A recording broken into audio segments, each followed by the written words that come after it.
Bismillahirrahmanirrahim, salam alaikum. J'aimerais bien partager cette vidéo avec tout le public intéressé du domaine de programmation et surtout avec mes collègues dans le Club Kazi, un groupe créé par des étudiants de la filière sciences maths informatiques de la faculté de Khouribga. Un groupe motivé et ambitieux. Je leur espère une bonne continuation. Alors dans cette vidéo, on va parler de la reverse engineering. Reverse engineering, c'est une technique adaptée à l'étude des systèmes qui consiste à faire extraire des données de ce système qu'on ne peut pas avoir d'une méthode analytique directe. Et cette technique est reconnue presque partout dans les domaines de sciences et de recherche. Dans un système ayant réaction R1, une combinaison d'entrées donnera une sortie active bien définie, alors qu'en changeant la fonction R2, on aura une autre sortie.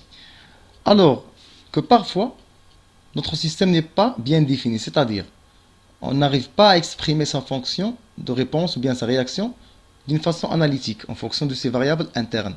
Alors on ne peut pas deviner qu'est-ce qu'on aura en sortie. Et c'est bien là qu'intervient le reverse engineering.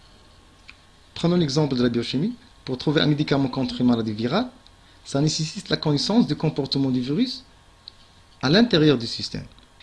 Donc on doit injecter ce virus dans le système défensif et observer à l'aide du microscope le fonctionnement au niveau des cellules. Et on commence à faire varier les doses de la substance, des substances chimiques afin d'aboutir à éliminer ou bien à neutraliser le virus. Et c'est comme ça qu'on déduira la formule de médicament.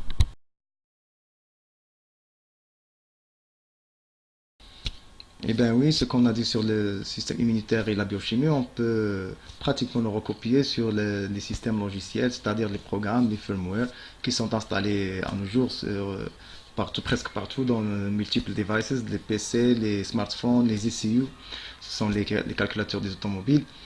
Et on va faire une application sur un programme, peu importe, c'est pas important le programme lui-même.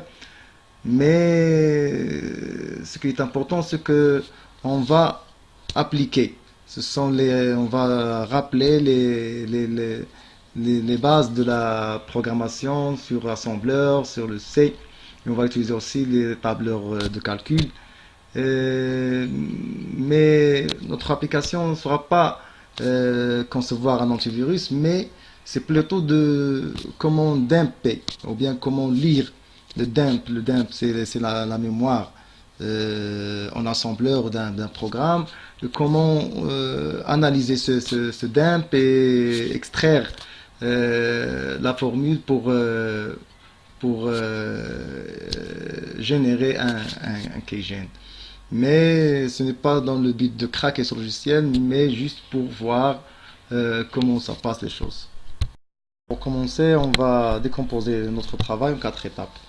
La première étape, c'est le map tracing, c'est-à-dire de trouver la cartographie, et cela se fait sur un debugger. C'est un logiciel qui nous permet de dumper le logiciel et de l'exécuter pas à pas et de voir la mémoire de notre programme en code machine et en assembleur. La deuxième étape, c'est de rebuild, c'est-à-dire de modéliser cette cartographie sur un tableur de calcul. La troisième, c'est analyzing, c'est-à-dire après le modéliser, il faut analyser pour trouver la formule qui règne et qui relie les différentes entrées et sorties du modèle. Et la dernière étape, c'est generating, c'est programmer ce qu'on a trouvé comme formule en langage C.